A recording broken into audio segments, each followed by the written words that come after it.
Volvo Buses chose for opportunity charging, and the main reason is that we prefer to have city public transport buses that can drive with as many passengers as possible. So by adding smaller batteries we can add more people.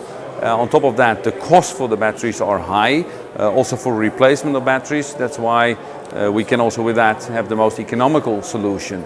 The advantage of city public transport buses is that they in 90% of the cases run on fixed lines, so which means that we have the opportunity to do opportunity charging. So that's why we chose to do it on the end stops of the lines. In 3 to 6 minutes we have a bus full. Our experience is that it is no problem to have at the end line that time to do the charging. So there are our main reasons for opportunity charging. Volvo has also chosen for an open standard, an open architecture. So it means that it is not only our technology, we are partnering up with big partners in the industry like with Siemens and ABB. They also support this technology and have it also open to other suppliers. So that's why we also believe that this is a good standard also for others, but we are promoting it.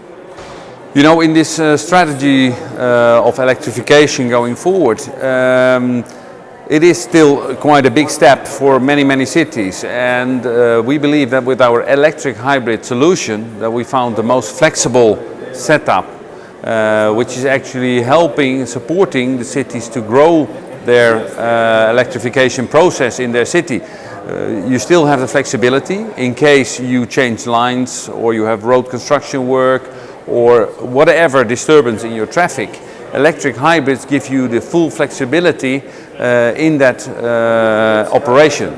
So even if you would miss out a charge, the vehicle still runs in the electric or call it hybrid mode, which still saves you the normal saving of around 30% that a hybrid bus has compared to a diesel bus. So Volvo started as a really early adopter, certainly if you see us as a global player. We were really early with the adoption of the hybrid technology. We already introduced our first hybrid buses back in 2009. We took the next steps to electric hybrid and electric.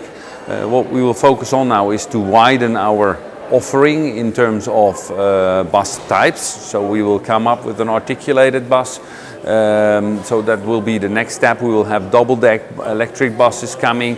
So that are now our first investment that we take. At the same time, we also invest much in, call it telematics, ITS solutions.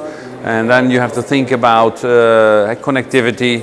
We talk about this zone management, enabling our electric hybrids to run in zero emission or in silent mode in parts of the city.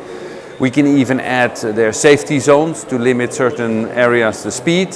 So there are a lot of new technologies that we are currently already implement and want to even expand. And you can also think about then platooning, having buses running next to each other, very short.